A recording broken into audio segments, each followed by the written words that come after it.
जिला रिपोर्टर जामशोर मोहम्मद सफ़र सेमानी। शहर में 28 सफ़र अल मुज़फ़्फ़र जे ॾींहुं बसिलसिला शहादत इमाम हुसैन अल मुस्तफ़ा अलैहिस्सलाम जी यादि में इमाम बारगाह जाफ़रिया सेवण में मजलिस अज़ा बर्पा कई वई, जंहिंमें ख़ुसूसी ख़िताब जनाब मौलाना ग़ुलाम शबीर हैदरी करणु फ़रमायो। तफ़सील मूजिबि 28 सफ़र अल मुज़फ़्फ़र जे ॾींहुं बसिलसिला शहादत इमाम हुसैन अलैहिस्सलाम जी यादि में मरकज़ी इमाम बारगाह जाफ़रिया शेख मोहल्ला सेवण मां ताबूत जो जुलूस डॉक्टर इक़बाल हुसैन जाफ़री जी अॻवाणी में बरामद कयो वियो, जेको पंहिंजे रिवायती रस्तनि तां थींदो दरगाह हज़रत कलंदर लाल शहबाज़ रहमतुल्लाह अलैह जे क़दीमी अलम पाक वारे सहन ते पहुतो, जिते मजलिस अज़ा बर्पा कई वई।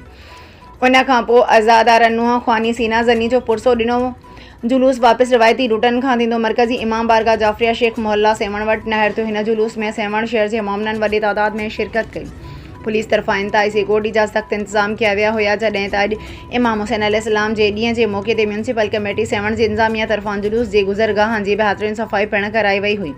जुलूस में सेवण शहर जे सादात ऐं सेवण शहर जे मोमिननि कसीर तादाद में शिरकत कई। आख़िर में आयल मोमिननि में लंगर इमाम हुसैन अलैहिस्सलाम तक़सीम कयो वियो। शान में इन जे वालिद बुज़ुर्गवार जे ख़िलाफ़ हिन खां जेतिरो बि थी सघियो हिन ॻाल्हाइणु शुरू कयो।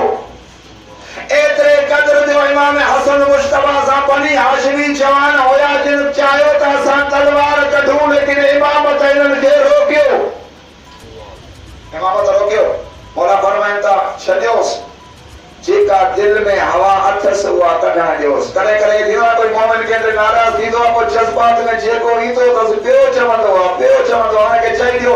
इमाम अलैहिस्सलाम चए पियो त हिन जे दिल में जेका बि नफ़रत ऐं बुग़्ज़ आहे हिनखे कढण ॾियो।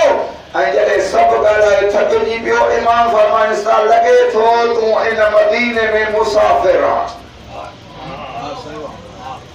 इमाम कुझु नथो चवेसि। इमाम चएसि थो लॻे थो तूं इन मदीने में मुसाफ़िर आहीं, तूं मूंखे नथो सुञाणी। अगरि ज़ाते राह न थई त तोखे ॾियण लाइ तयारु आहियां, अगरि रहण लाइ जॻह न थई त तोखे रहण